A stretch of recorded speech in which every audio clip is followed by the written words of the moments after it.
Breaking news చూస్తున్నాం. పశ్చిమ గోదావరి జిల్లా తాడేపల్లిగూడెం పట్టణంలోని కొందరు బంగారు వ్యాపారుల బరితెగింపు ఇప్పుడు నియోజకవర్గంలో పెను సంచలనంగా మారింది.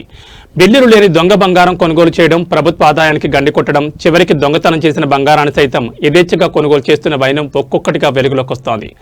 హాల్ సందులోని ఒక ప్రముఖ షాప్ యజమాని కుమారుడు ఒక దొంగ నుండి సుమారు 38 గ్రాముల దొంగతనం చేసిన బంగారాన్ని కొనుగోలు చేసినట్టు తెలుస్తోంది. ఆ సొమ్మును దొంగ వ్యాపారి కలిసి వాటాలు వేసుకున్నారనే వార్త విస్తుగొలుపుతోంది.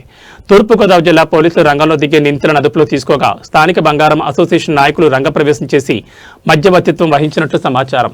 సుమారు 35 గ్రాముల బంగారాన్ని రికవరీ చేసి పోలీసులకు అప్పగించి బతిమిలాడి కేసు కాకుండా మేనేజ్ చేసినట్లు అత్యంత విశ్వసనీయ వర్గాల సమాచారం. శేషమహల్లందు కేఎన్ రోడ్లోని జడ్పీ హైస్కూల్ ఎదురుగా ఉన్న షాపులపై కమర్షియల్ ట్యాక్స్ అధికారులు దాడులు నిర్వహించగా భారీ ఎత్తున ముడుపులు చెల్లించి కేసులు నమోదు కాకుండా వ్యాపారులు బయటపడినట్టు తెలుస్తోంది. స్కీముల పేరుతో నాణ్యత లేని బంగారాన్ని అంటగడుతూ ప్రజలను మభ్యపెడుతున్నారని, ఇలాంటి అక్రమ వ్యాపారులపై ఉన్నతాధికారులు కఠిన చర్యలు తీసుకోవాలని పట్టణ ప్రజలు డిమాండ్ చేస్తున్నారు.